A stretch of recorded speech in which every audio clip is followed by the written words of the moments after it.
democracy looks like. This is what democracy looks like. This is what community looks like. This is what community looks like. Free DC. Now. Free DC. Now. Free DC. Now. Free DC. Now.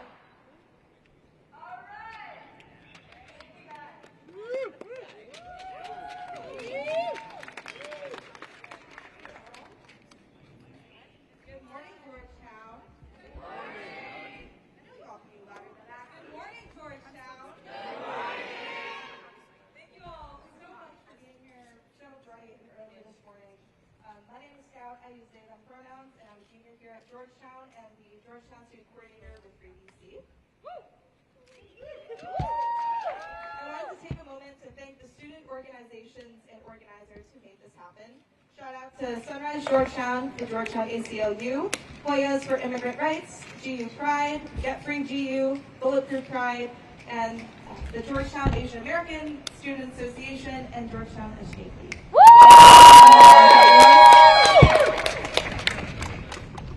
You know, students have been at the forefront of movements to resist authoritarianism throughout history, and we could not do it without the help of progressive legislators who advocate for student voices and representation. We appreciate the leadership of Senator Markey from Massachusetts and Georgetown alum Representative Jayapal, who will be speaking here today. And you know, it takes all of us to work together to end the occupation of DC. Because at the end of the day, who keeps us safe? We keep us safe! Who keeps us safe? We keep us safe! Is Representative Jayapal here yet? I cannot see.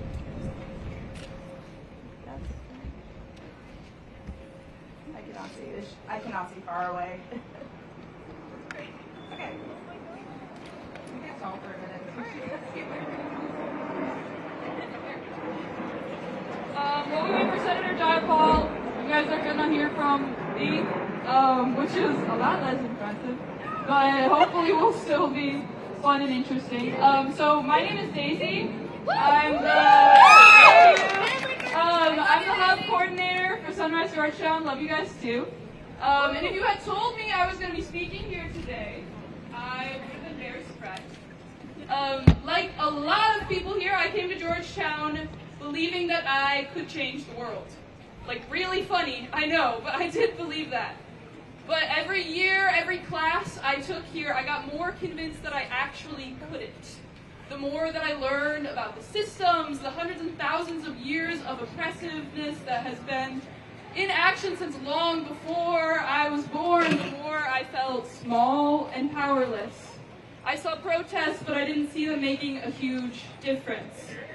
But guys, I'm here to tell you that no one protest is going to change the world, but each protest is a step towards building a community, towards building a movement, and towards building a group of people that is ready to tell Trump that he doesn't have the right to our city, that he cannot take our campus, and that he cannot take away our right to free speech.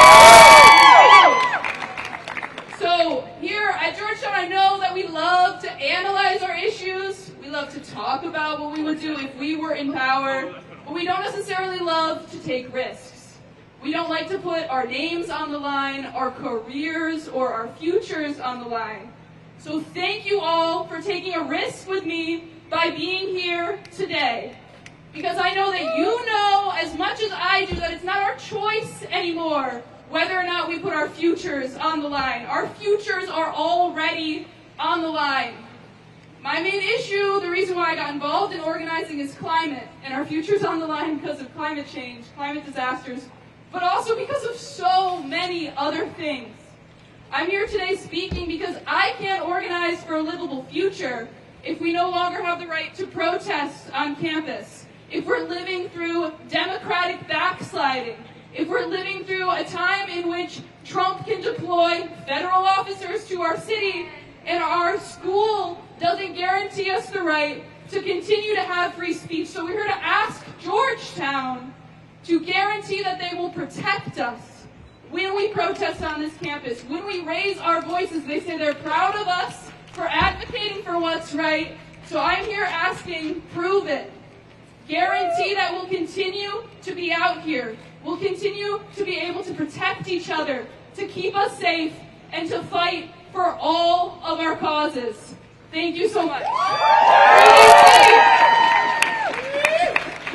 me what democracy looks like. This is what democracy looks like. Show me what democracy looks like. This is what democracy looks like. Show me what community looks like. This is what community looks like. Show me what community looks like. This is what community looks like.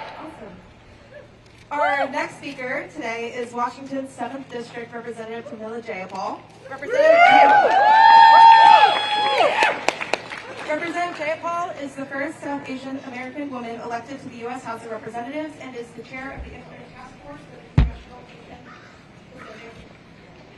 Caucus, and is a vice chair of the Congressional LGBT Equality Caucus and is the co-chair of the Transgender Equality Task Force. She also serves as a ranking member of the Subcommittee on Immigration Security, and Tourism.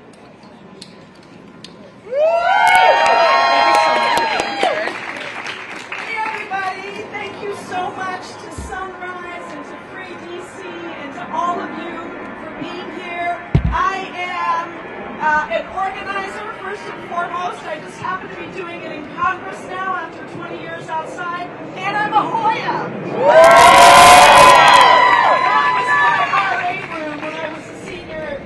Georgetown right here in Copley, and I used to look out at the square and be a part of the protests here, and it makes me so happy to see you all here because the previous speaker is absolutely right.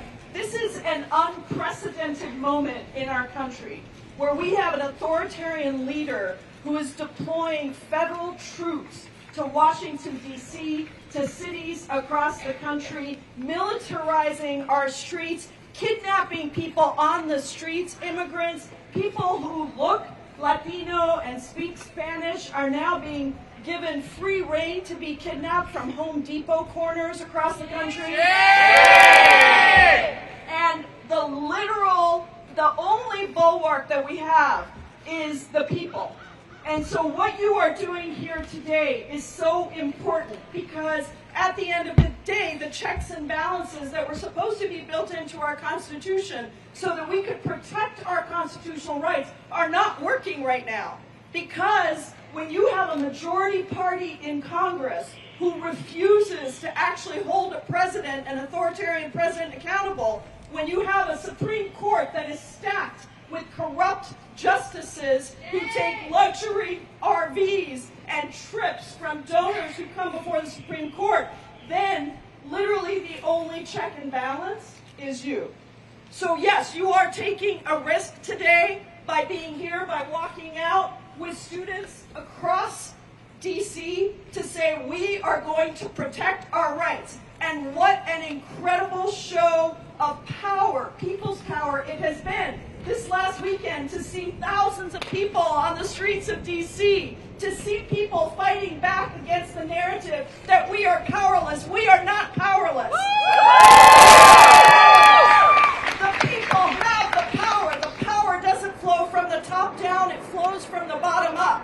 And that means that when we withhold our power, when we withhold our willingness to go along with what the authoritarian leader is doing, that is when the people's power wins. They can't win without our support.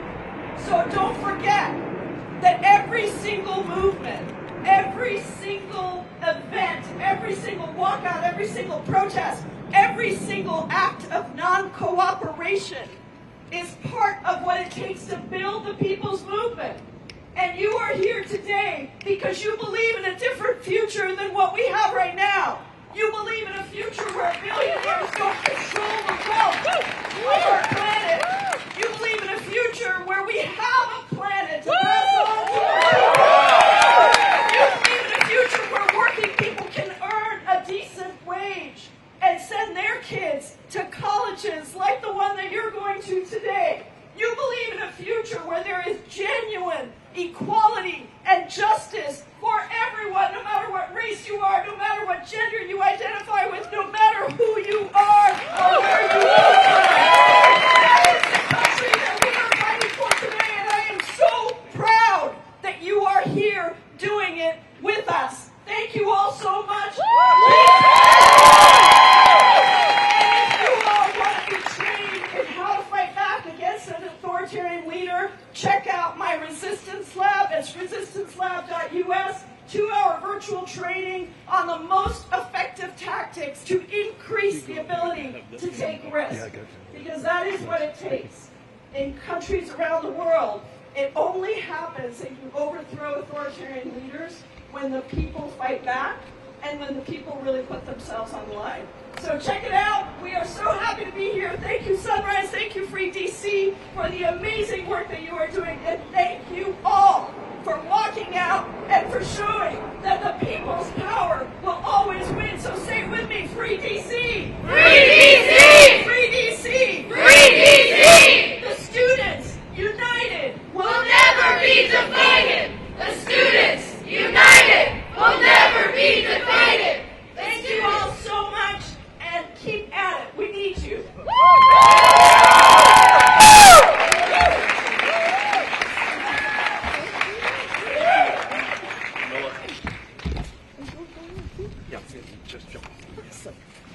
Hey, DU, can you hear it? Can you hear our mighty spirit? Hey, DU, can you hear it? Can you hear our mighty spirit? Hey, DU, can you hear it? Can you hear our mighty spirit?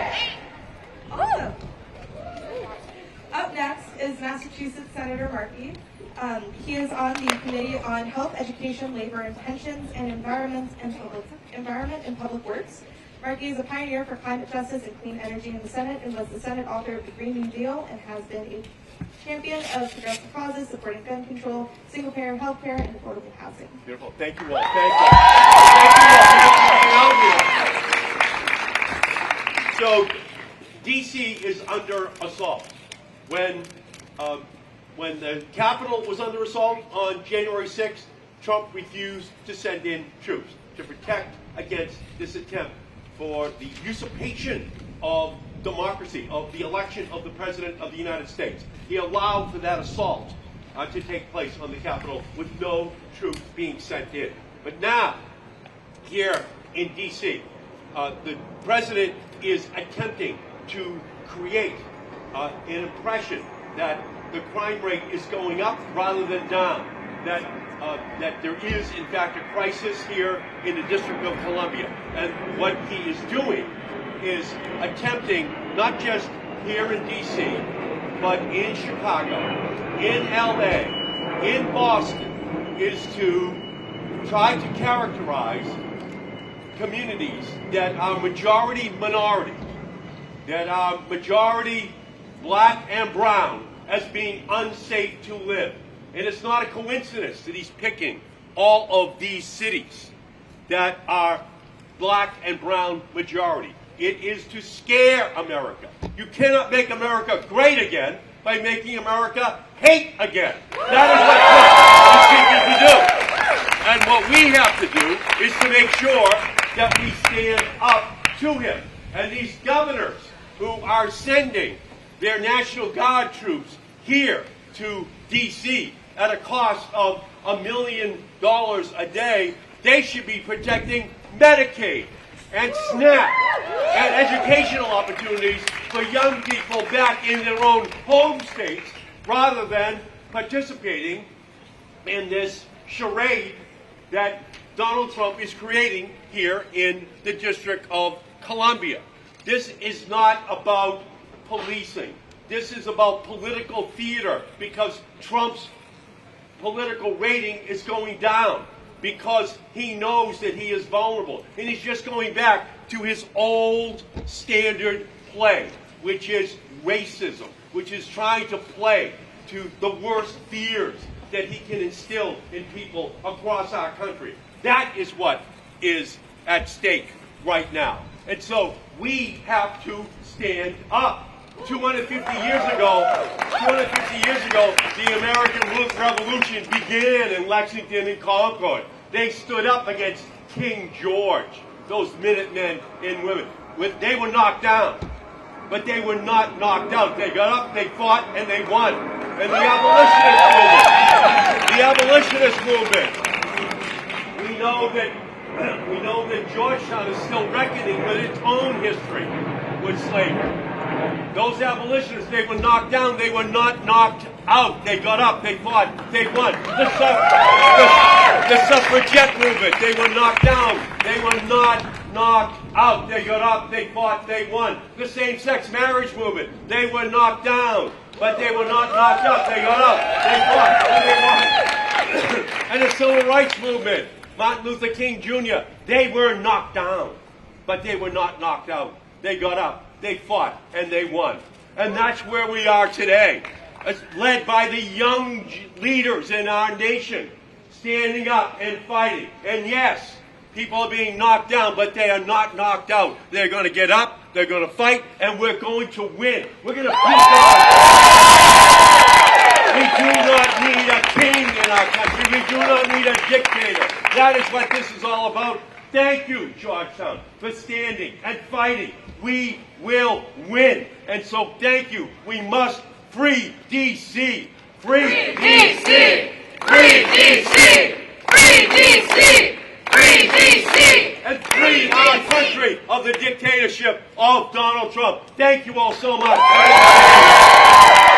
Show me what democracy looks like! This is what democracy looks like! Show me what democracy looks like! This is what democracy looks like! Thank you, Senator Markey. Thank you. Thank you so much, Senator Markey. So I'm Carly. I'm a junior at Georgetown, Daisy. And so up next, we have a song to share with you. It's a bit of history. Enslaved people passed on songs to worship and teach. And then these songs became part of the anti-slavery movement and abolitionism. Music sustained them. Music sustained protests through the Revolutionary War when colonists used songs to criticize the tyrannical actions of the British. Music was a critical part of the women's suffrage movement, the civil rights movement, the anti-apartheid movement, the labor movement, continued by labor choruses around the country, the LGBTQ rights movement, continued by LGBTQ choruses around the country. And anti-war movements. And so today, in our fight against authoritarianism, we bring you a song To make this possible for his MAGA base to feel as though he is fulfilling his promise to them. But you cannot make America great again. That's what's going on. That's what Trump is trying to perpetrate. And these young people today are standing up and saying, no, they will not accept that as a part of the culture of our country. Well, we just have to continue to stand up and to fight and to put the pressure on the Republicans in the House and Senate, because what's happening here is wrong, and to the extent to which Republican governors are supporting and becoming a part of this entire crisis, that we make sure that they understand as well that they are going to put their own seats in jeopardy. I apologize, Steve. I got to run. Okay.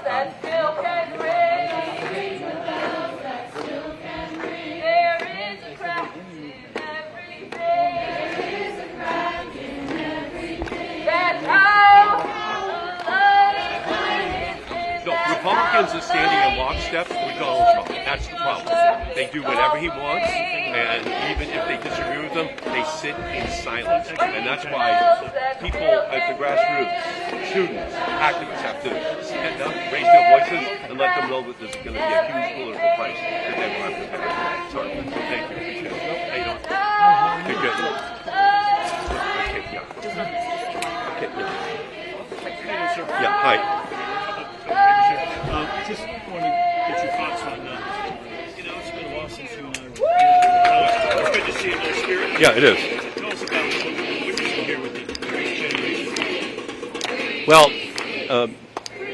in the same way that on campuses there was an uprising for the same-sex marriage movement, for the civil rights movement, against the war in Vietnam, young people today are rising up against the dictatorial impulses of Donald Trump in sending in National Guard troops to occupy cities across our country that are majority-minority cities. And so that's what this is all about. It's recognizing the fundamentally racist attitude that Donald Trump is bringing to his policing, in quotes, of our nation's cities. Okay, thank you. Appreciate it.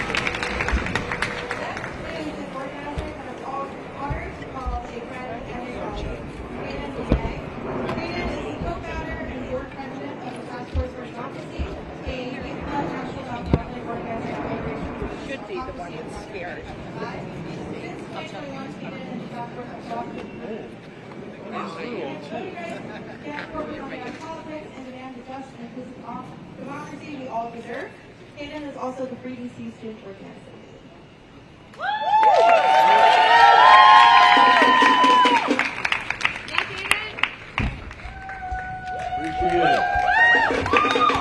Who keeps us safe? We keep us safe! Who keeps us safe? We keep us safe! Who keeps us safe? We keep us safe! Good morning. Today, students across DC college campuses are walking out to make 3 demands. And I want you to remember these demands because when you go back to your friends and family, when you see them, when you speak with them, they should know why you walked out here on Red Square today. We should be able to clearly answer what our movement stands for, what Free DC as a campaign stands for. And first, to Georgetown administrators, we demand you do not comply with the Trump regime's attacks on our campuses. We demand you not comply with the Trump regime's attacks on marginalized communities, on critical program funding. You are not Columbia University. You are in the District of Columbia. So stand up for your students. Do not cooperate with ICE's illegal attacks on our campuses and our communities. So Georgetown, we demand non-cooperation. What do we demand? Non-cooperation! What do we demand? Non-cooperation! What do we demand? Non-cooperation! To Mayor Bowser.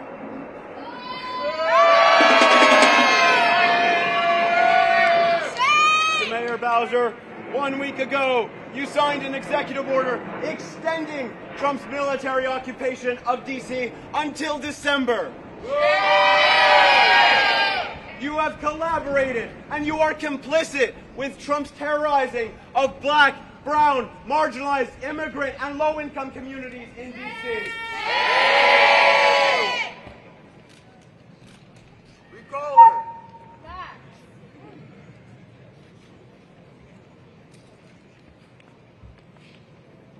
So, to Mayor Bowser, we demand you cease your collaboration with the Trump administration and his military occupation of D.C. We demand non-cooperation. What do we demand? Non-cooperation! What do we demand? Non-cooperation! What do we demand? Non-cooperation!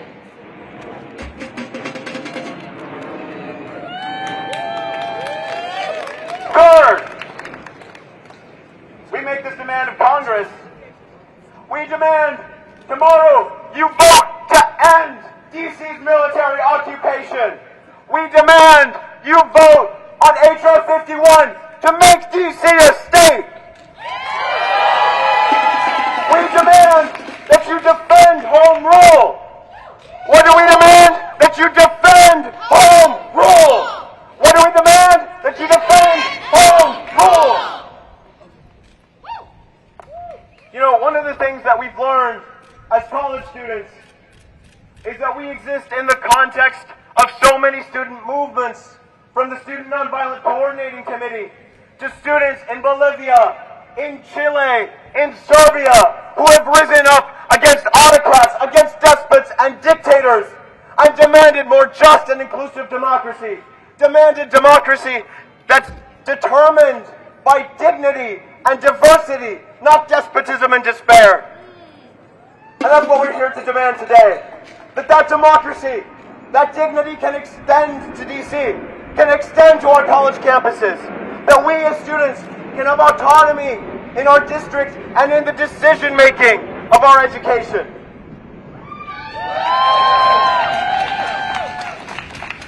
And so, when you all go back to your families today, to your friends, when you tell them why you walked out, I want you to remember that today we are here to demand non-cooperation. Because when the textbooks of tomorrow look back on the institutions and their actions today, we need them to remember what light they'll cast them in. And so, even if those institutions fail us, we can always turn and trust each other and feel comforted in the knowledge that who keeps us safe? We keep us safe. Who keeps us safe? We keep us safe. Who keeps us safe? We keep us safe. Thank you all so much. It's been a pleasure being out here.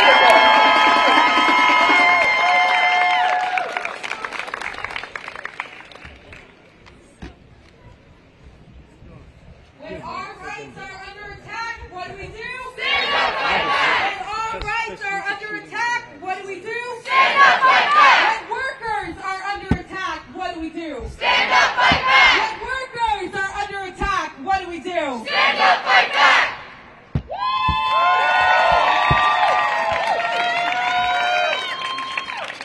From DC to Palestine, DC to Palestine. occupation is a crime. Occupation is a crime. DC to Palestine, From DC to Palestine. occupation is a crime. Occupation is a crime. Georgetown, Georgetown, we know you. Georgetown, Georgetown, we know you. You endanger workers too. You endanger workers too. Georgetown, Georgetown, we know you. Georgetown, Georgetown, we know you. You endanger workers too. You endanger workers too. Thank you, everyone. I'm here today on behalf of the Georgetown Coalition for Workers' Rights, a student organization committed to ending the exploitation of labor at Georgetown and beyond. It is a privilege to be speaking before a group of people who recognize that Donald Trump's occupation of D.C. is a flailing attempt of a dying empire to intensify the surveillance of its people, to criminalize state-induced poverty, and to castrate the power of the working class.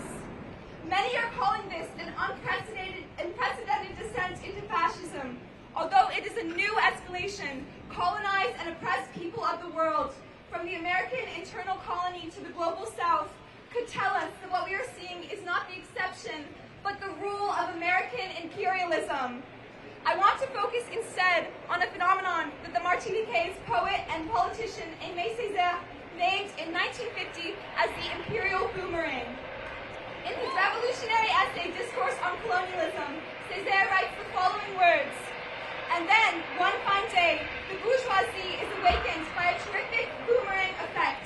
The Gestapos are busy, the prisons fill up, the torturers standing around the racks invent, refine, discuss. People are surprised, they become indignant. They say, how strange, but never mind, it's Nazism, it will pass. And they wait, and they hope, and they hide the truth from themselves, that it is barbarism, the supreme barbarism, the crowning barbarism that sums up all the daily barbarisms, that it is Nazism, yes, but that before they were its victims, they were its accomplices, that they tolerated that Nazism before it was inflicted on them, that they absolved it, shut their eyes to it, legitimized it, because until then, it had been applied only to non-European peoples. We stand in D.C., in the capital of what our government declares to be the most free, the most moral, the most democratic nation in the world, yet we lack political representation, and public spaces have become playgrounds for the ROTC, which was right over there. Shame. And our people are being terrorized and brutalized by almost 30 different police agencies that govern D.C. in what can only be described as barbarism. However, shame, as Césaire writes, before we were the victims of fascism, we in the West were its accomplices. The Metropolitan Police Department has strong ties with the State of Israel and has received training from the Israeli occupation forces, including a counterterrorism security training program, which an FPV officer calls a preventative measure that FPV officers and DC residents benefit from. MPD uses the training and surveillance technology they receive from Israelis to target black and brown community members, and ICE uses the very same tactics to arrest delivery drivers and service workers in D.C.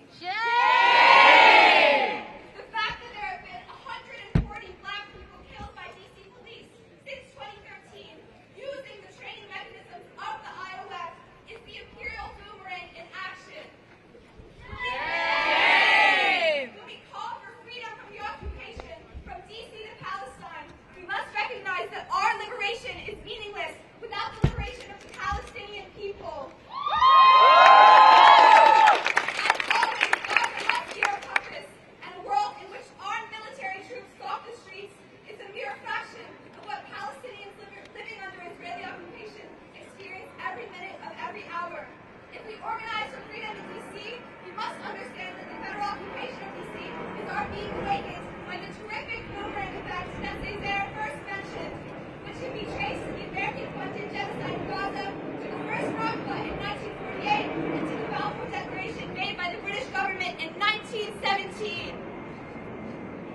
We understand the federal takeover as a part of a larger systemic flaw, one bigger than any single politician.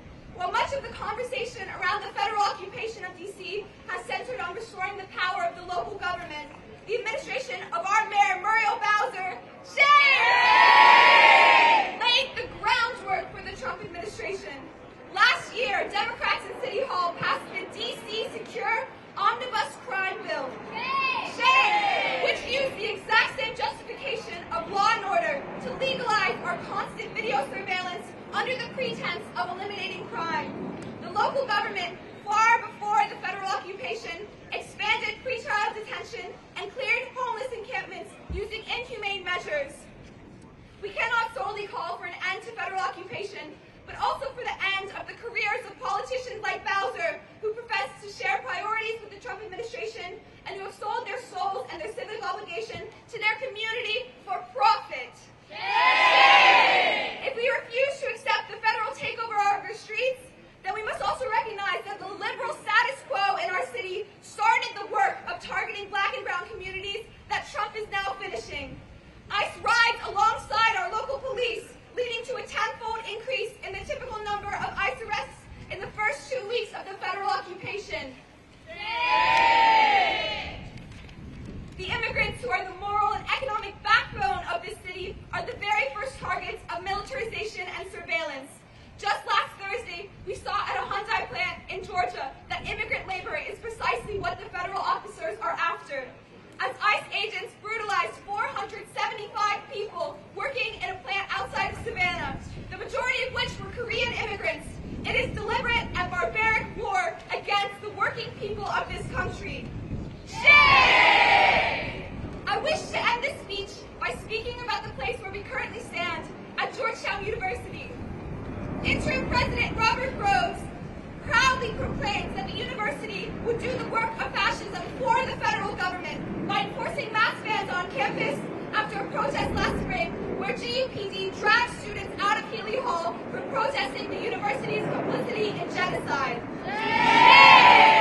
Not only does the mask ban endanger student protesters, infringe on personal liberties, and expose immunocompromised community members, but it is a distraction from the fact that our administration allowed federal agents to enter private university property and has refused to declare a sanctuary campus or protect its immigrant workers on temporary protective status. Georgetown is a corporation investing millions in genocide while exploiting its predominantly black and Latino labor force. While Georgetown likes to pretend that the repression stems only from the Trump administration's crackdown on immigrant populations, we know that this university has been infringing on the rights of its workers for decades. Shame! Nowhere is that more clear than in a recent decision announced by the university to cut the Georgetown University Transportation Shuttle, or GUTS buses. As a part of a string of decisions to bring in subcontractors to save money, the Georgetown administration, led by Chief Operating Officer David Green, is trying to eliminate all GUTS positions, forcing workers who have been driving for GUTS for decades to find alternate positions and accept pay cuts and precarious healthcare services because Georgetown claims it cannot afford to keep the fleet. Shame! In solidarity with the GUTS drivers, we have launched a petition demanding that the university refuse to subcontract the bus service and their flyers circulating with the CR code so that you too can raise the cry for justice for GUTS workers and sign the petition to protect GUTS. In the words of one GUTS bus driver, there's a certain kind of reputation that has more to do with morality, civic-mindedness. You're going to do this to us. You think you should still deserve to be called a civic-minded university that has Jesuit tradition? No. What happened to cura personalis? Where is that now? Georgetown has lost the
people here are mighty bold. There's one thing that's clear to me. There's one thing that's clear to me. The people here have unity. The people here have unity. Lies and threats will not divide. Lies and threats will not divide. People standing side by side. The people standing side by side. Louder, Georgetown, one more time. I don't know what I've been told. I don't know what I've been told. People here are mighty bold. The people here are mighty bold. There's one thing that's clear to me.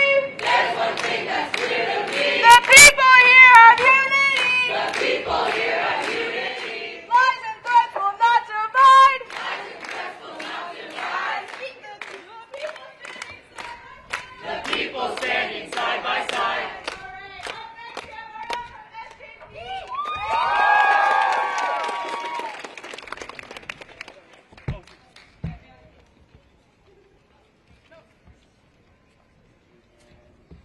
Hello, everyone.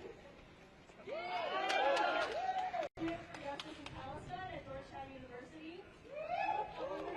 Students organized to end all material, ideological, and cultural ties to Zionism on our campus and to see a fully liberated Palestine from the river to the sea within our lifetime. We are gathered here today to protest the occupation of D.C. and the repressive tactics of the Trump administration. But we must also be cognizant of the fact that this occupation is merely a symptom of a greater disease.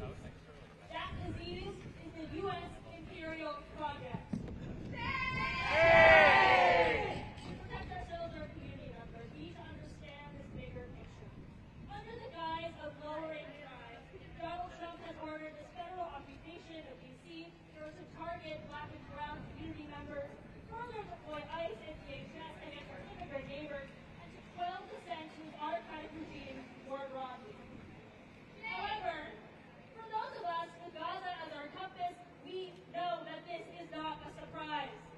We see the exact same strategies being used by the Israeli occupation forces in occupied Palestine, and this is not a coincidence. The U.S. and the Zionist entity of Israel are interlinked politically, economically, and militarily through the shared use of surveillance technologies used to target marginalized populations, the arms shipments paid for by our so-called representatives, and the deadly information exchange between the IOF, ICE, and local police departments like NPD that are patrolling our streets right now. Shame!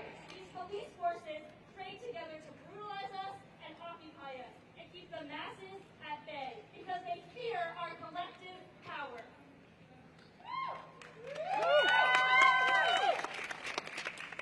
However, we are not only being repressed at the district level, but at the university level as well. At the so-called congressional hearing on anti-Semitism, our disgraceful interim president, Robert Groves, capitulated to Donald Trump's fascist demands and the white supremacist and Zionist ideology. He openly bragged about his immediate rejection of the historic landslide divestment referendum win in the spring, doubling down on this university's complicity in the ongoing genocide of Palestinians in Gaza that has killed over hundreds of thousands of people to this day.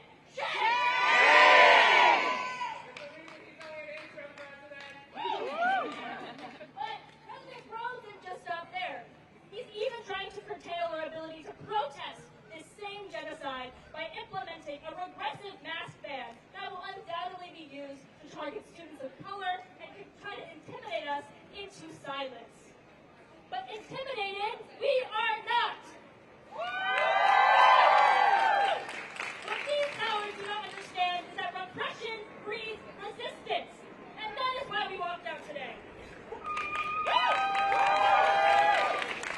We demand that Georgetown University end its capitulation to the fascist Trump regime by denying ICE, NPD, and all federal officers access to our campus.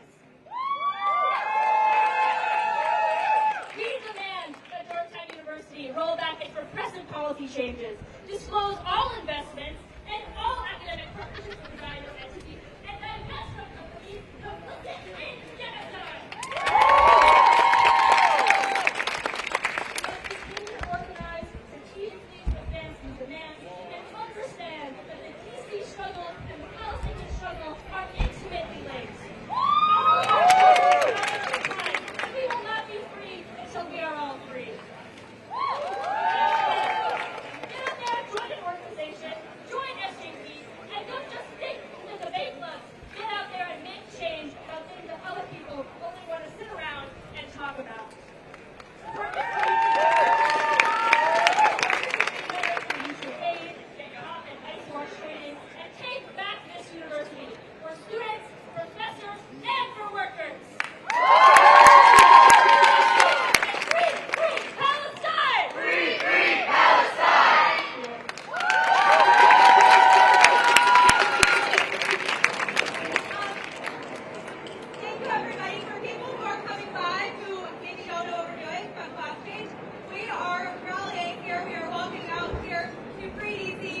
the story started. And I'm going to tell you for a minute about the District of Columbia. D.C., after the Civil War, won voting rights for all free men, including the newly freed enslaved people. When Congress and the federal government noticed that those people were winning political power, they took away D.C.'s ability to govern itself. That was wrong then, and for 100 years, D.C. was governed by a federally appointed board of governors. We could not set our own laws. We could not set our own budgets. We could not decide our own schools. We had no power. It was only in the 1960s, during the Civil Rights Movement, that former Mayor Marion Barry won home rule for the District of Columbia in what was the original Free D.C. campaign. Our movement now is named in honor of that campaign because we know that our struggle is connected to the struggle of the original residents of the district who had their rights and power taken away, to our ancestors who won home rule for D.C. 50 years ago, and to the threat that we face now. The good news is, people in D.C. are rising up. Over the last 3 weeks, we've seen our community members go on walking patrols at night to warn one another about ICE. We've seen neighbors blockade checkpoints to direct traffic away and keep people safe. We've seen our neighbors heckle these agents and make it clear that they're not welcome. We've seen, and on Saturday we saw tens of thousands of people in the streets who are united in making it clear that D.C. does not want this occupation. And D.C. does not want this occupation no matter what our mayor says. What we're all witnessing now is a time when we have an important choice to make. Just like you all walked out today, this morning, we are all going to face a choice of whether to continue to tolerate this administration's agenda, or if we are going to begin to not cooperate with it. That is what 3DC is building, and that is what we are all united in fighting for, including you all who walked out today. I also want to say that in addition to the demands that I've heard you all make to the administration of the university, DC communities need our universities to be good partners in this moment. When these colleges and universities showcase the District of Columbia in their student brochures and advertise the incredible city that these universities are located in, they cannot continue to profit off the communities of the District of Columbia without the solidarity of being in solidarity with the community.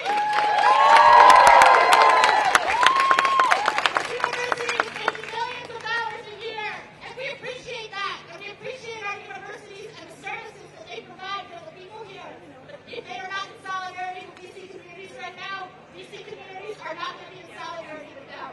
I want to express gratitude to all of the organizers who are making this event happen today. Georgetown is only one of 4 universities that are hosting walkouts. Howard is happening in 5 minutes. Howard students are walking out.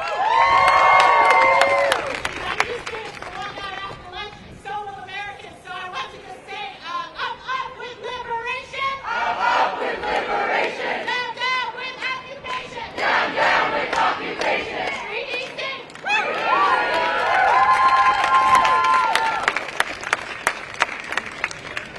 When immigrants are under attack, what do we do? Stand up, fight back! When our youth is under attack, what do we do? Stand up, fight back! When our city is under attack, what do we do? Stand up, fight back! When our campus is under attack, what do we do? Stand up, fight back! When human rights are under attack, what do we do? Stand up, fight back! All right, next up we have Andy from GU, immigrant rights.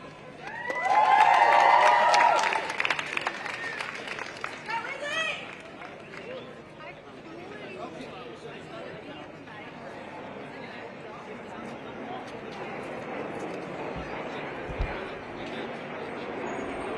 Show me what democracy looks like. This is what democracy looks like! Show me what democracy looks like. This is what democracy looks like!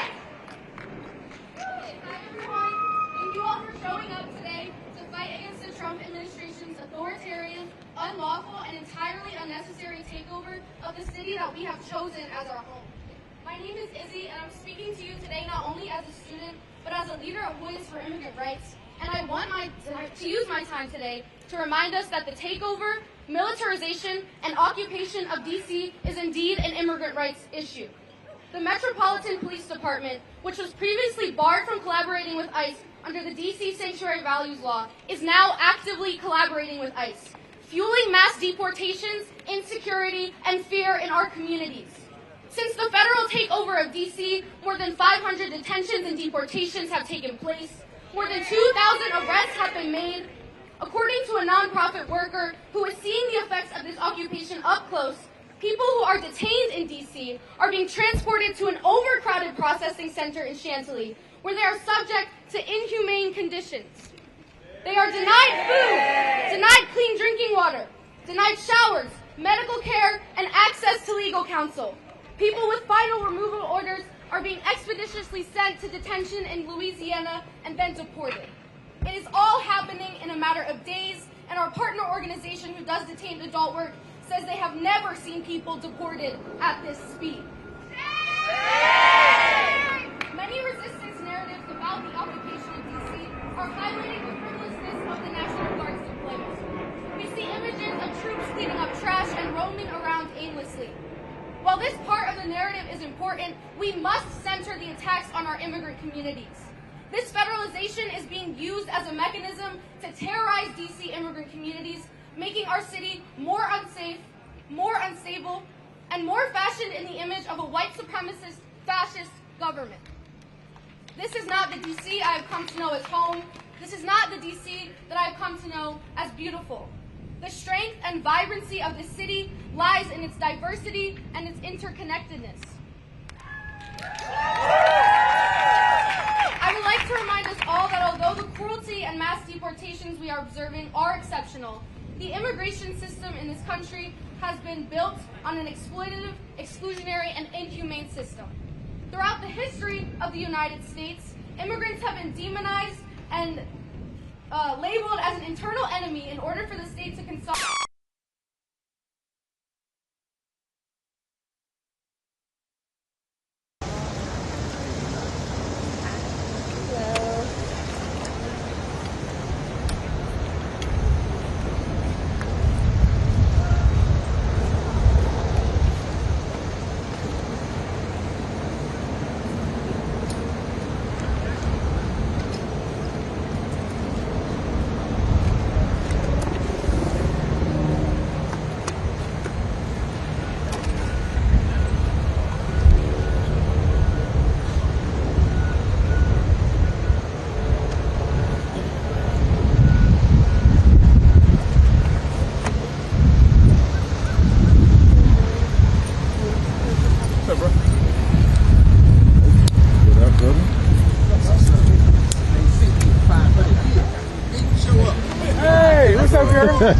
Wow.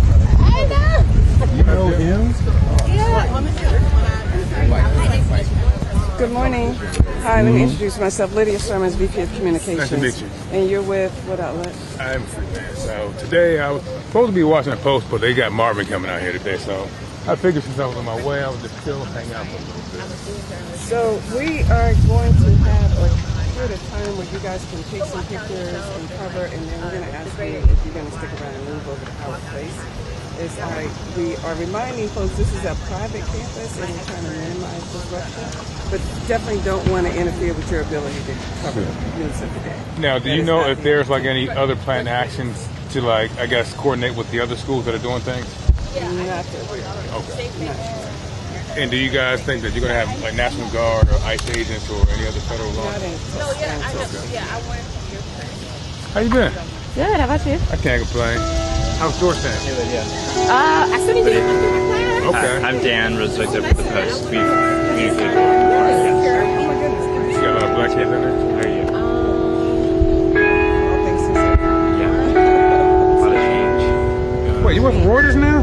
Yeah, today's actually my second day. Oh, shit. Damn, Gershon. Hey. Yes.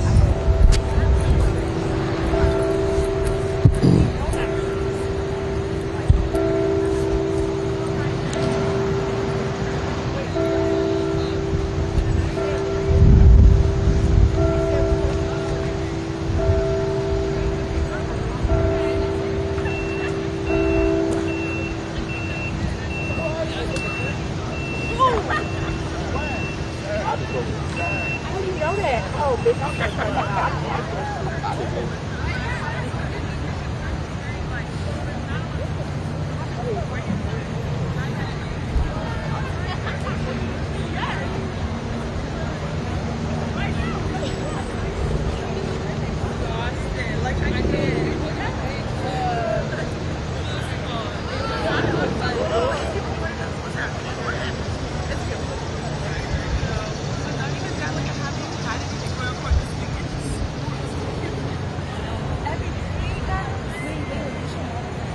I need somebody to do something with that for something. I know your hair's long, but I could make that shit work. Okay, period. Yeah, literally. Make some mistake. Ooh, we're on camera. Yeah.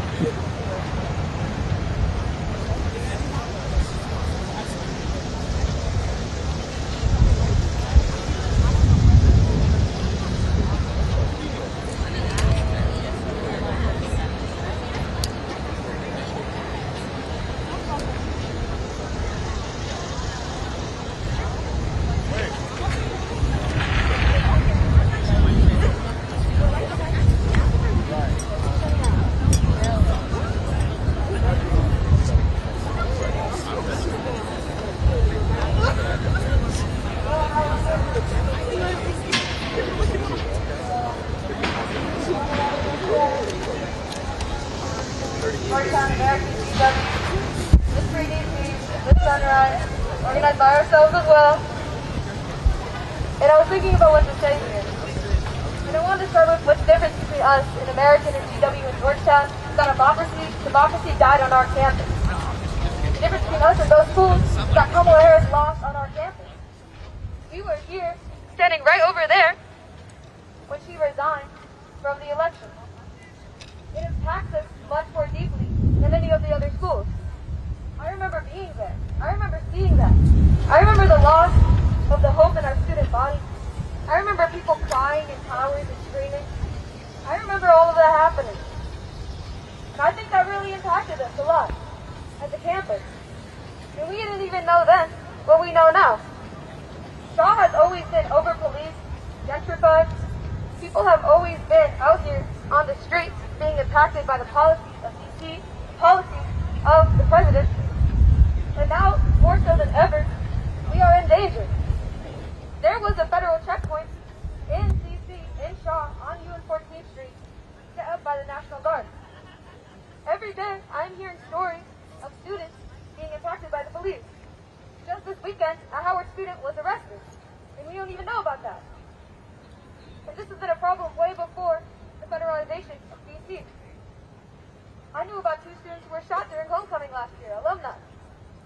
I know about a student who was arrested trying to take the bus last year just for not paying his fare.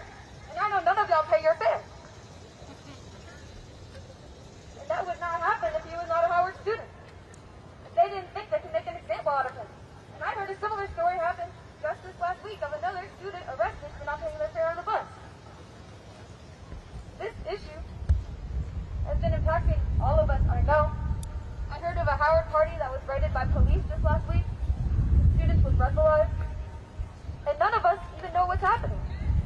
I haven't heard the university say much about any of these issues. And today we're starting to try and fix that. Today we're starting to try and take a stand. Us as students have heard stories about the administration expelling students. I know a story from last year about them going to a student's dorm and harassing them. And because of that, we might be afraid to do stuff like this, to walk out. And we wanted this to be less of a walkout and more of a town hall, more of a teaching, more of a way for people to come here and tell y'all about what they know about the situation. People from student org, you have a professor, you have someone from Free DC. And I'm going to start by introducing our Free DC person. Their name is Frankie, and they're going to come up here and talk to y'all a little bit about this situation. So can we have a round of applause, Frankie? Please come up here. We have about 5 to 6 speakers lined up for y'all over the course of the next hour. Thank you so much, everyone, for showing out. You can come sit on these blankets if you want. You can come chill and listen. But yeah, thank you so much, Frankie.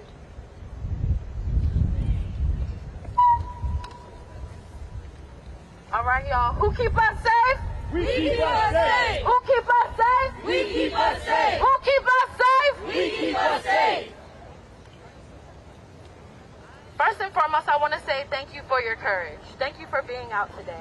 For all of those who came out of class to stand on the lawn in solidarity with your classmates, with the residents of DC, because what is happening right now is not normal. I want y'all to know what is happening in our city is not normal. DC right now is occupied. We have federal forces, the ATF, the FBI, the DEA swarming our streets. And it's not okay. It is not okay. And so we at Free DC, we at Harriet's Wildest Dreams, we are fighting against authoritarian rule, and we need the young folks with us. We need college students with us, because the only way we are going to get free is if we do it together. The only way we can see freedom is if we care about the person to the left and the right of us. So when I ask you, I want you to dig down deep. Who keeps you safe? We keep us safe. Who keep us safe? We keep us safe. Who keep us safe? We keep us safe. By a show of hands, raise your hand if you've seen federal forces in our city. Raise your hand. Raise your hand. Overwhelming hands. Raise your hand if you've been stopped by police in DC. Okay, a little better, a little better. But the point that I'm making is that we cannot normalize this. We cannot stand idly by. Raise your hand if you know what to do when you're stopped by police. What should you say? Can someone shout it out? Am I free to go? Repeat after me. Am I free to go? Am I free to go? Am I free to go? Am I free to go? And you don't consent to a search. So if I leave y'all with anything here today, it's that you have to make sure you know your rights.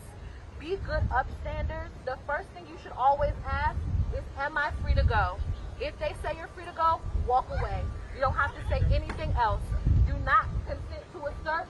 Do not talk to police, because cops lie. Cops lie. And I'm going to turn it back over to our moderator. I will come back up periodically to give y'all some tips and tricks. But again, thank y'all for being out here today. It is up to all of us. Woo.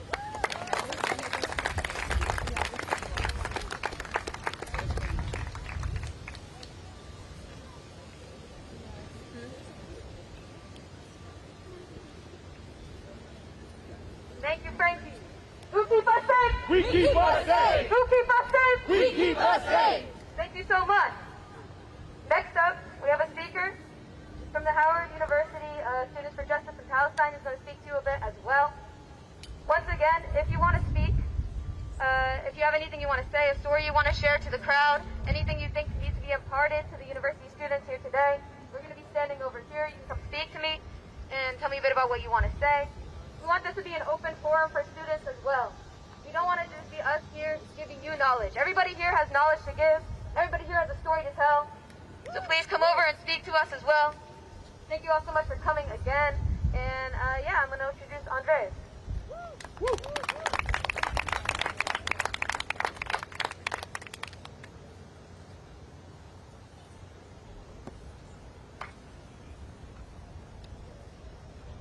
Can everyone hear me?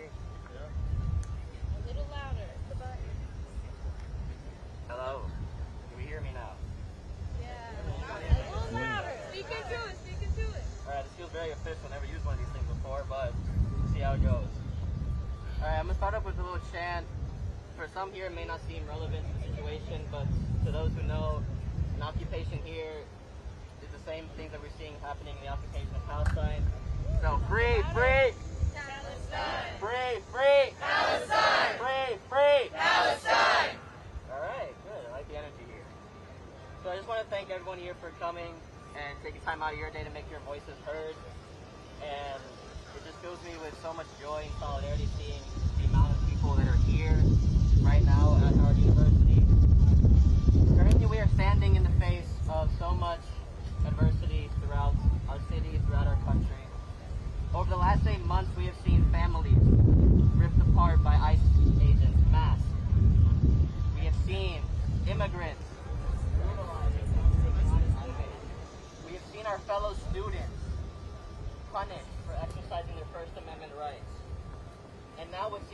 another escalation in the Trump administration's continuing fascist agenda, we are now seeing National Guard troops stationed throughout our city. Shame! We are seeing federal and local police stationed throughout our city. Shame! And now Trump is trying to go after other cities besides D.C., including Chicago and New York. Shame! They say this is for stopping crime, but we know that's not true. They say it is for the good of our city, but we know that's not true. They say it is for our safety, but we know that's not true. Increased policing has never been the solution to crime. Our city is fine without fascists running through it, and these pigs don't keep us safe. We keep us safe. Who keeps us safe? We keep us safe! Who keeps us safe? We keep us safe! It may seem like we are fighting an uphill battle, but we cannot let that discourage us. Evil has taken many forms throughout history, whether it be fascism, colonialism, imperialism, racism, sexism. But throughout its lifetime, evil plays many cards to stay alive. But the final card evil will always play is to make you and me think that nothing can be done to stop it. If that happens, if we believe that we can't stop it, then evil wins. It doesn't matter even if it's on its last legs. If none of us think we can stop it, it will win. That is why even if you may feel tired, even if you don't know where this path will take us, even if it is out of spite, it is up to us to keep this momentum going and to keep hope alive so that evil can't win.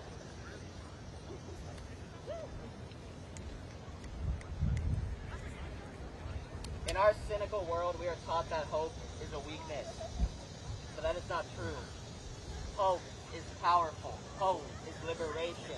Hope is revolutionary. And I know that hope is alive because each and every one of you are here. You are taking time out of your day to make your school hear your voice. Howard University must not comply with the Trump administration and their fascist agenda. Howard University must not even be silent, because silence in the face of adversity is complicity. We are asking the most basic demands that a school should do for its students and for its staff. We are asking for a sanctuary campus. We are asking for ICE off our campus. We are asking for a refusal to cower and fear this administration. We are asking for a refusal to comply with federal and fascist agents. We are asking for protections for speech and for funding for the students and staff of this school. We are demanding that our school, the place where our ancestors fought with blood so that we have a place to learn in peace, performs its most basic duty and protects its students and staff. I want to end on this note. Nihilism is easy, but hope is harder. But I'm choosing to have hope that things will change, so as long as we keep fighting. Even if it is for a change that I won't see in my lifetime. Even if this is for something that won't materialize in our present. Even if it is fighting for a sunrise that I know I will never see. I still have hope. Hope that maybe the next generation, or the next, or the next, will see that change. That hope is enough for me. For as long as the spark of hope is alive, you can use it to ignite the flames that will allow you to see even in the darkest of times. Keep hope alive. Thank you.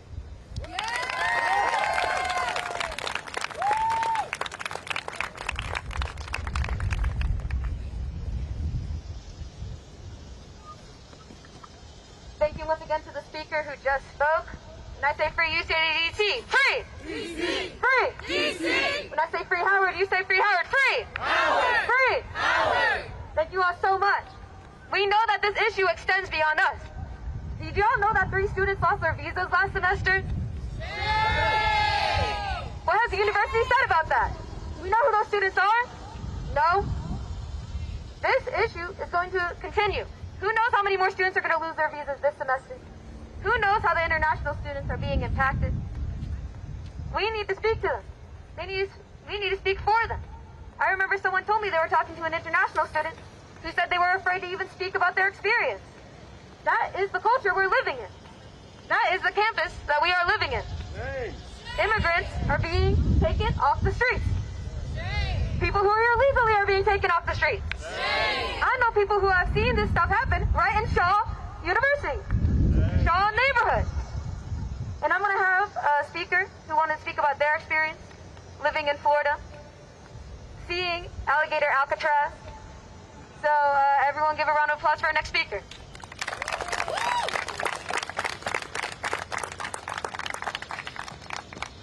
Like she said, I'm from Florida, and the atrocities that are taking place in my state are inexcusable. People are being locked in cages like animals. And if people are paying attention to the news, it is now legal for you to be stopped based off of the language you speak and the color of your skin. This is abhorrent behavior of a government that's supposed to protect us. But we all know that was never the case. In historical context, this poem by Langston Hughes was used to describe an America that has fallen short of all that it's supposed to be. And I believe it is still relevant today. Let America be America again. Let America be America again. Let it be the dream it used to be. Let it be the pioneer on the plane, seeking a home where freedom is free. America never was America to me. Let America be the dreamer's dream. Let it be the great, strong land of love, where never kings deny or pirates scheme, that any man be crushed by one love. It was never America to me. Oh, let my land be a land where liberty is crowned with no false patriotic grief, but opportunity is real and life is free. Equality is in the air we breathe. There's never been equality for me, nor freedom in this homeland of the free. Say, who are you that mumbles in the dark? And who are you that draws your veil across the stars? I am the poor white, fooled and pushed apart. I am the Negro bearing slavery's scars. I am the red man driven from the land. I am the immigrant clutching the hope I seek and finding only the same old stupid plan of dog eat dog, of mighty crush the weak. I am the young man full of strength and hope, tangled in that ancient endless chain of profit, power, gain, of grab the land, of grab the gold, of grab the ways of satisfying need, of work the men, of take the pay, of owning everything for one's own greed. I am the farmer, bondsman to the soil.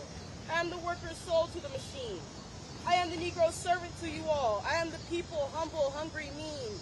Hungry yet today despite the dream, beaten yet today, oh pioneers. I am the man who never got ahead, the poorest worker bartered through the years.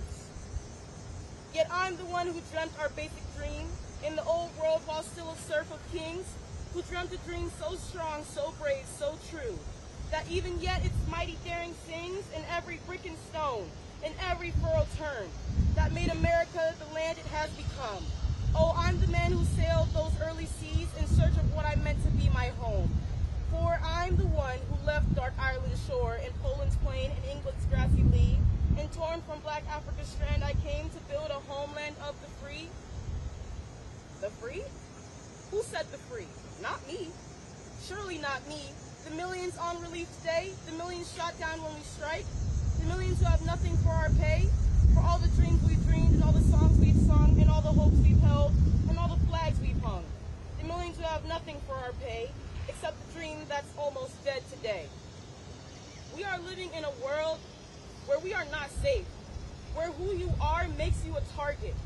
You have a target on your back and there's a gun trained at your head everywhere you go. And as someone just said, occupation here is occupation everywhere, in Congo, in Palestine. We are targeting indigenous Americans. This is their land. We are targeting black African Americans. We didn't choose to be here. We are targeting immigrants who are building this nation in the first place. If you want to deport someone, deport Melania Trump. How does she have an Einstein visa when she is farthest from a genius? Why are we in fear for being who we are on America, the land of the free? Thank you.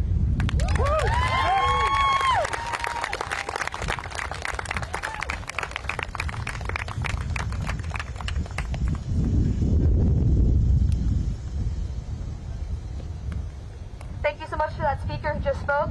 By the way, that was someone who just came up to me and asked to speak.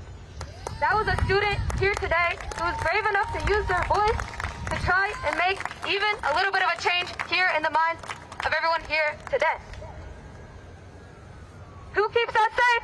We keep us safe. Who keeps us safe? We keep us safe. Free, free, DC! Free, free, DC! Free, free, Howard! Free, free, Howard! Next speaker is a representative from Kujima, which is a revolutionary artivism organization. They're coming up here to speak to you all as well. And also, after the speaker, we are going to come up here and give you a little bit more about why are we here today.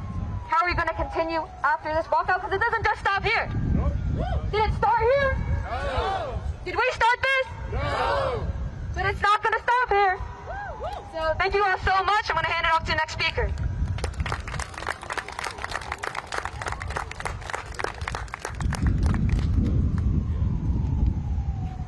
Hello, y'all. Can y'all hear me? All right, now y'all good?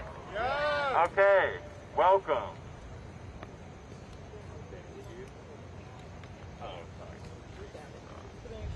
Okay.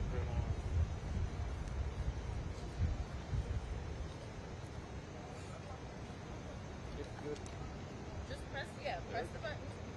Okay. It can't be right. Just let it hang free. Excuse me. Just let it hang. Okay. Yeah, you're right. Yeah. Okay. Okay, we good. Thank you. All right, y'all. Welcome. Hello. So, given you are here, I'm pretty sure we're all on the same page about being against the federalization of DC. Am I correct? Yes. Okay. I'm pretty sure we're all on the same page about being against Howard capitulating to ICE. Am I correct? We're all against letting MPD on campus or calling MPD on the students themselves. We're all against Howard refusing to let their students freely express their disappointment with the institution, yada yada. So I don't think I need to draw those lines today. I don't think I need to draw the lines of how this is all connected to Howard's military contracts that see Howard research being used to develop tech to kill Palestinians, and Howard's general connections to the white supremacist institution and all that. By forming the next generation of black capitalists, we all go here, we all know this, so I don't think I have to talk to you about that today. Instead, I'm going to talk to you about my Howard experience and what I think about Howard culture. Trust me, it's relevant. Between my freshman and sophomore years, I've been harassed by Howard police 6 times and MPD once. That's 7 times in 2 years. One of which was the very first day I spent as a freshman on campus. Another one of these times, I was held against the wall by my neck in my own dorm building. Multiple times these police have put their hands on me, and you know what I did about it? Absolutely nothing. Because what would happen if I did say something? The revolutionary communities that address everything on campus get active. Howard slanders the movement, maybe says it was started by outsiders, whatever that means. But no one sees justice and no one is held accountable. Campus culture was not one where the student body at large would support me. So I regularly still see students today with Starbucks. Campus culture here is one that lets the administration get away with whatever as long as our perfect little elitist experience isn't ruined. So I say, what happens when ICE comes and grabs a student? Or when any of these over a dozen policing institutions randomly arrest someone? Or when the next student is targeted for speaking out? Will the campus culture be one of complete outrage in support for the folks targeted? Or will we continue to get our Starbucks? When folks see someone on campus being harassed by cops, will we be unified enough in our politics to step in? I think it's time we stop asking these questions and start becoming the answer. We want Howard to be a sanctuary campus. We want admin to respect our right to free speech.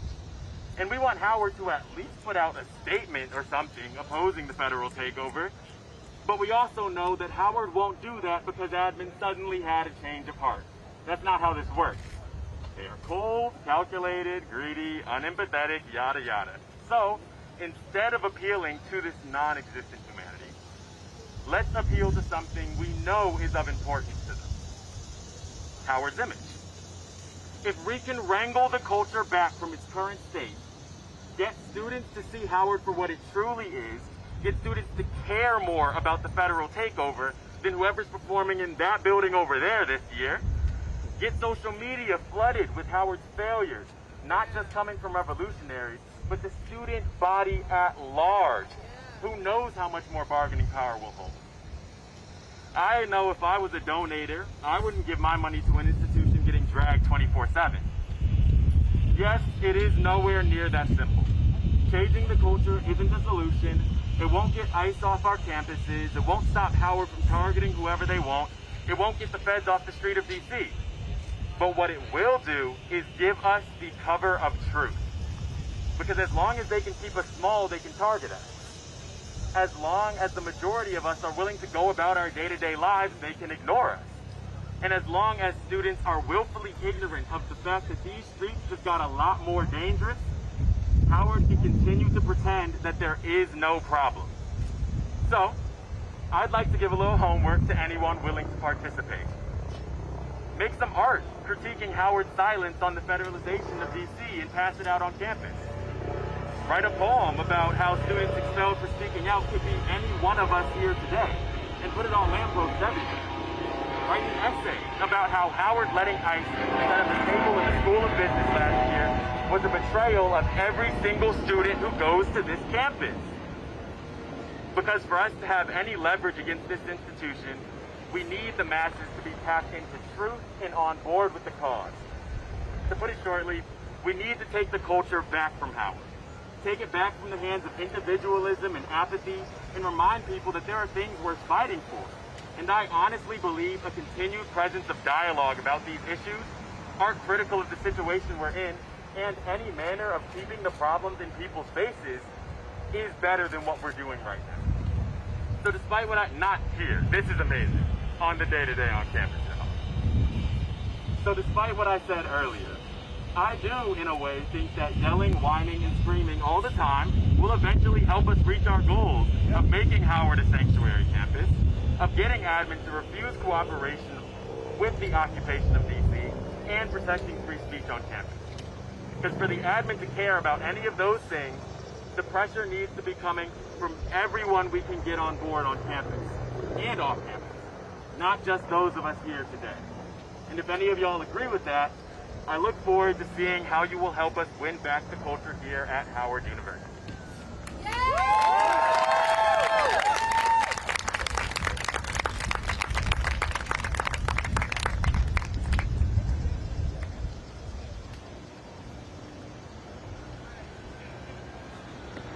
Another round of applause for that speaker, everybody. I want to commemorate that speaker and how brave it is to come up here and speak about your interactions with the police. Speak about how you've been persecuted. It can be difficult to share those things together with us. Okay, hi helicopter. We all want safety on this campus. But we know that this neighborhood isn't safe for us. We know this campus can't be safe for us. But you know who does keep us safe? Who keeps us safe? We keep us safe. And thank you all the Howard students here today for walking out of class. Class is important, it's why we're here, but sometimes we need to take a stand. Sometimes we need to come out here and listen to the truths of people who are experiencing the issues that we want to fight about. We're walking out of class into the yard. Walking out of class into the yard. Walking out of class into the yard. Walking out of class into the yard. We're walking out into freedom. Walking out into freedom. Walking out into freedom. Our next speaker is a freshman who wanted to speak as well. Wanted to speak about their experience, his experience here on campus. Just getting here, baby bison. So a round of applause for this speaker.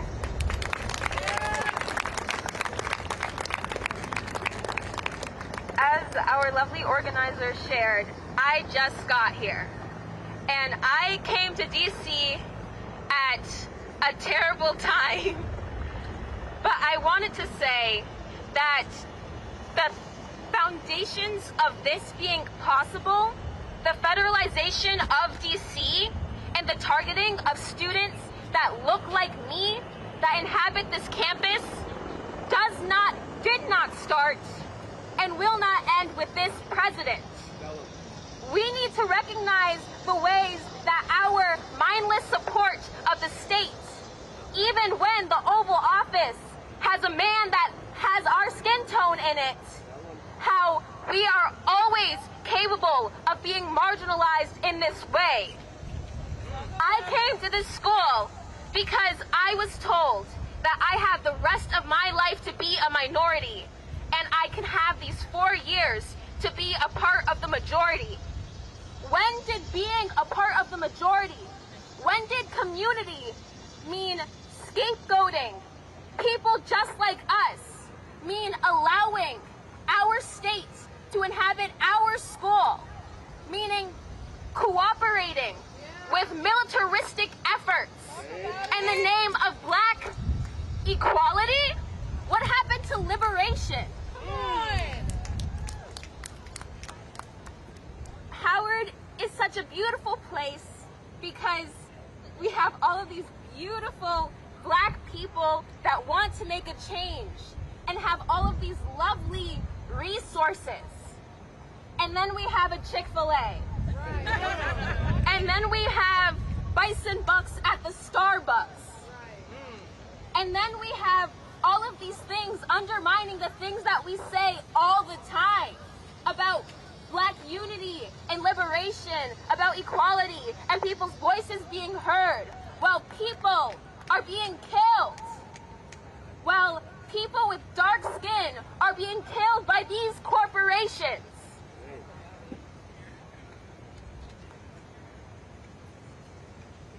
For these next 4 years of my education, I'm going to have to be in DC. For class of 29, for all of these baby bison, we have to be in DC. We have to be here. But the thing is, when this president is gone, we are still in the U.S. When this president is gone, all of his lackeys, ICE, the police, they don't leave with him. It is up to us to ensure that this fight doesn't end when the face of this violence changes. Thank you.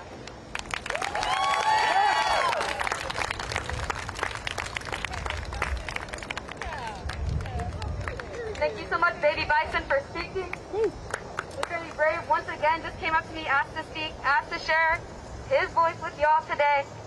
We're out of the classroom. Into the yard. Yeah. Out of the classroom. Into the yard. And like you said, this is just the start. I want to remind everybody here today that even though these issues, over-policing, students being harassed, they didn't start here. But also, we're living in a completely different DC than any other student has ever lived in. When has any other student had to live in a DC that's been occupied by the federal government?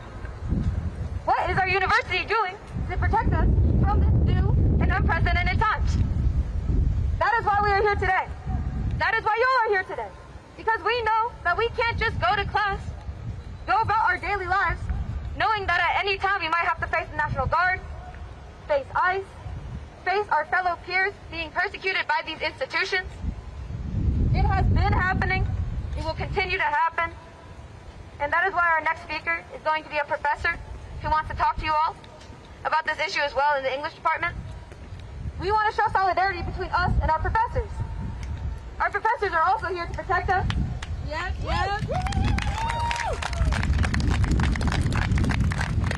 Us students, of course, are the center of student activism, but a lot of what we do couldn't be done without our mentors, without the professors who are here to support us. So I would like to give a round of applause for Professor Hampton. And have him come up and speak to you all.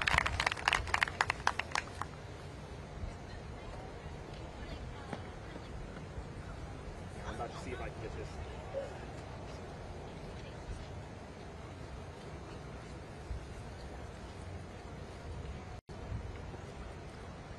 All right, can y'all hear me? Louder.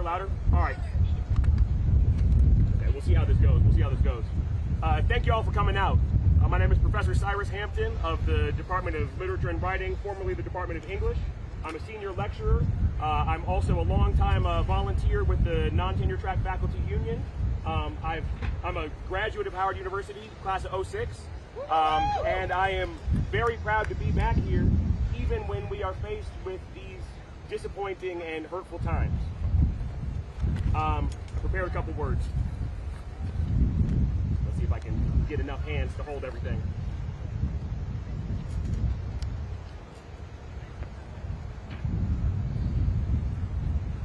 There's a lot to be said about the world we live in now. The world is always a hard place to live, but this is not a comforting time for y'all to become adults in. Globally, our environment continues to be imperiled by corporate greed, despite all of us having known about the growing danger for years. We are witnessing multiple genocides. In Palestine, U.S. money goes towards funding the use of U.S. weapons against Palestinian civilians. We see live video daily, but our leaders refuse to acknowledge the genocide of the Palestinian people or our nation's complicity in it. In the Democratic Republic of Congo, millions of lives have been lost, all in the name of cheap access to minerals for the benefit of Western technology companies. To learn about the devastation in the DRC or in multiple other countries, you have to go searching.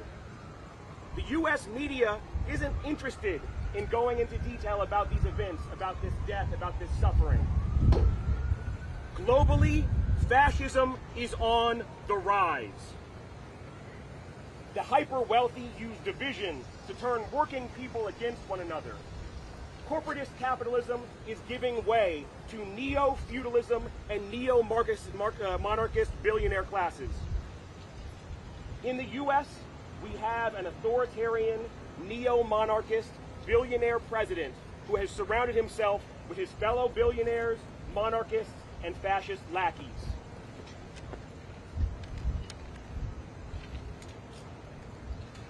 We are witnessing the dismantling of even the trappings of democracy, while our news media focuses on Gavin Newsom's latest singers, Taylor Swift's engagement, and the latest Love Island drama. It's hard to know what to do when ICE is kidnapping people with impunity, the president is talking about leasing abductees from concentration camps back to their employers, and soldiers and federal agents are stalking the streets of our capital. All of that brings us back here to our little campus.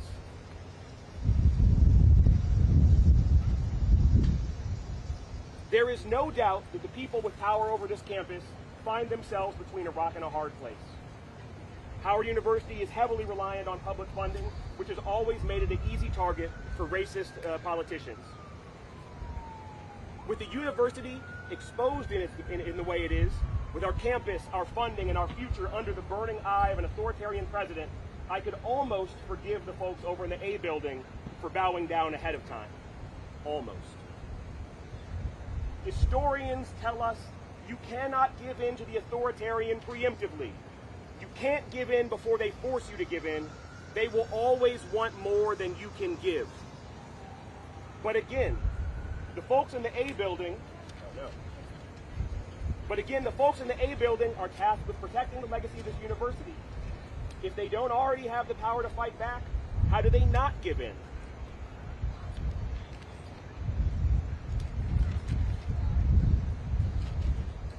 I wish I had an answer for them and for us right now. I don't.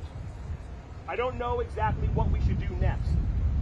I have questions, I have thoughts, I have ideas, but I don't know exactly what we need, what the university needs, what the country needs, what the world needs.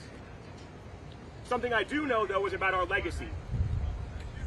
We are on a storied campus. We have inherited so much history from those thinkers and activists who paved the way ahead of us. But this feeling of being trapped, this situation where it looks like our only choice is to bow down, that is also a part of our legacy. It is the legacy handed to us by our so-called leaders, by generations of Howard University presidents and Howard University trustee boards. This university has some beautiful things in its history, but everything of value that has been achieved on this campus was done by students, faculty, and staff, and it was often done in spite of the supposed leadership of this campus. I get angry with the folks in the A building. I've had a long relationship with Howard, and I've seen a lot of nasty things come out of that A building. Sealed off safely in their offices with their big salaries and their big titles, I've seen deans, provosts, and presidents ignore students' well-being or even be spiteful and cruel towards students.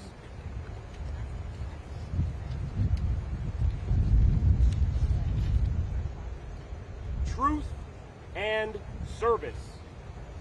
That's what we're supposed to give y'all. I cannot honestly say that we reliably do. We are here right now, trapped and without options because of the legacy of our leaders. Our leaders are what they are. I have sympathies and I have my criticisms. They are trapped in the things they have built. So because they are trapped, I am much more interested in y'all and what legacy you might leave. Y'all are insightful, revolutionary, passionate, kind, and loving. Despite that, you and I are not safe from becoming what they are. But how could this group we have here now, this group of insightful, revolutionary, passionate, kind, and loving young people, how could y'all become like the people in those offices in the A building? Overconfident, lost, spiteful, uncaring. It seems like an unbridgeable gap. It's hard to imagine y'all becoming like them. Selfishly, I don't want to imagine y'all becoming like them. But if we want to avoid following their path, we have to accept that it's possible. It's possible because they too were once young. They too were probably passionate, insightful, maybe even revolutionary. Some of them were all of those things on this campus. If we are going to do something different, it starts with imagining them in their day, out on the yard, just like we are now.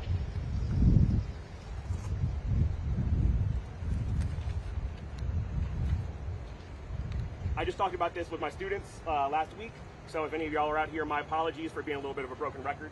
But if we're going to find a way forward, I think we have to recognize the errors of the past and recognize how easily we could make those same mistakes. I want to believe that I couldn't be like the people with the power right now, but I could be, and I am, every time I take the easy path, every time I convince myself that the only choice is the one that is cruel but familiar. The frightening truth is that our actions today define who we are and who we can be. It's not what's in your heart, it's not how smart you are or how much you care, it's what you do with your mind and your body right now. For revolution to exist, revolution has to exist in the way we work, fight, and love right now. That's because what we do today teaches us and trains us for who we will be tomorrow, next week, next month, next year. It's a terrible lie that many good people have told themselves, that if I just get over this hill, if I just get through this door, I will finally be free to do good for people. So I'll do whatever it takes to get myself through that door. I will take the easy path, and I will allow myself to be unkind, to avert my eyes, to be vicious. And then, once I'm through that door, I'll change. But even on the easy path, getting through the door takes hard work, and it takes time. And having poured yourself into doing whatever you had to do, allowing yourself to be unkind, averting your eyes, being vicious, the person who makes it through that door will not be who you are today. Maybe it won't totally change you. Maybe you will still hold on to your dream.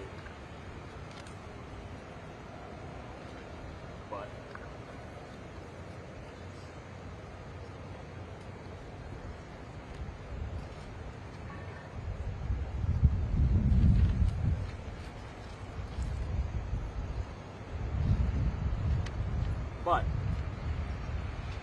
everything you will have built will serve those forces that demanded you be unkind, selfish, and short-sighted. Your skills, your tools, your community you have built around yourself, and even what you see as possible or impossible will serve the door that kept you out, the wall that held it in place, and the master's house that it was built into. So, if striving for power and taking the path that power demands will poison us, what do we do? Last week at a teach-in that your fellow students put together, just like they put together this, Dr. Marcus Ford said something really valuable to our efforts that I don't think is discussed enough. And if Dr. Ford is here, I apologize if my paraphrasing is ham-fisted. When we are constrained in the way that we are now, when we are facing power and violence like we are now, we have to enact revolution in the little things. I think that we seldom hear people talk about revolution living in little things because, frankly, it doesn't sound like enough, especially now, especially when we see gangs of cops marching up and down Georgia Avenue, when our neighbors' loved ones are being snatched off the streets, when we see genocide beamed into our phones with up-to-the-minute updates. What does it matter what we do in little spaces when we're faced with that?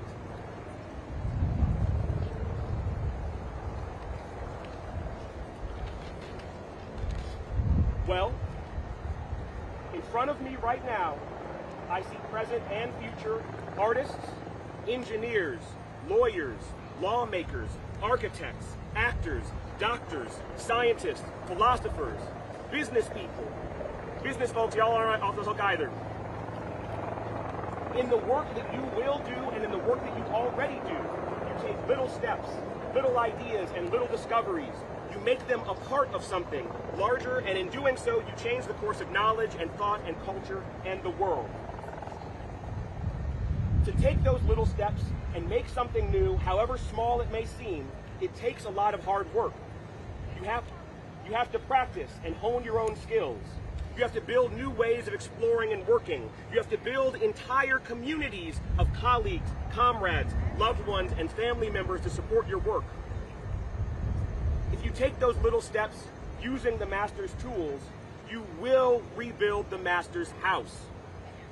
If you have spent your life appeasing power to the detriment of the many, even if the opportunity to help the many, help people, and help the world presents itself, you may not have the skills, the tools, the community, or the ability to take that opportunity. Our choices now make us who we are and who we can be. If we want to live in a different world, a better world, we better start practicing right now.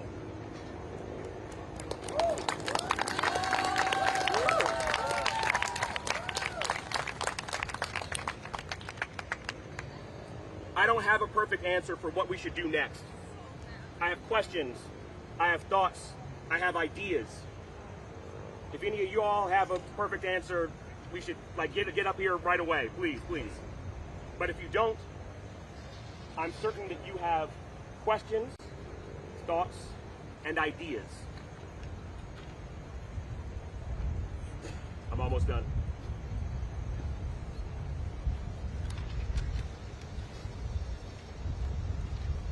With what we are up against, to have mostly just questions, thoughts, and ideas is scary. It doesn't feel fair. We aren't alone. We have decades, hundreds of years, thousands of years of knowledge passed to us to use, and we need to use that. That's why you're here right now. But even with that, it doesn't feel fair. It's terrifying to say no when forces so powerful demand something. But we aren't yet trapped into the legacy of the master's house.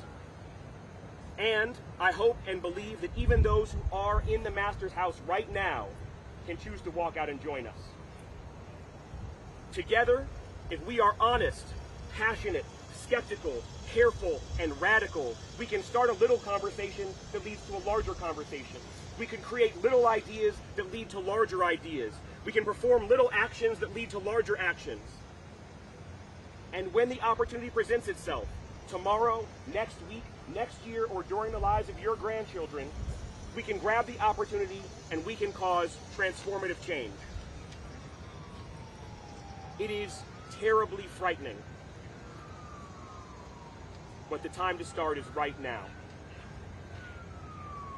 Y'all have probably heard, some of y'all have probably heard these words before, but I want y'all to repeat after me these words from Assata Shakur. It is our duty to fight for our freedom. It is our duty to fight for our freedom. It is our duty to win. It is our duty to win. We must love each other and support each other. We must love each other and support each other. We have nothing to lose but our chains. We have nothing to lose but our chains. Thank you all very much.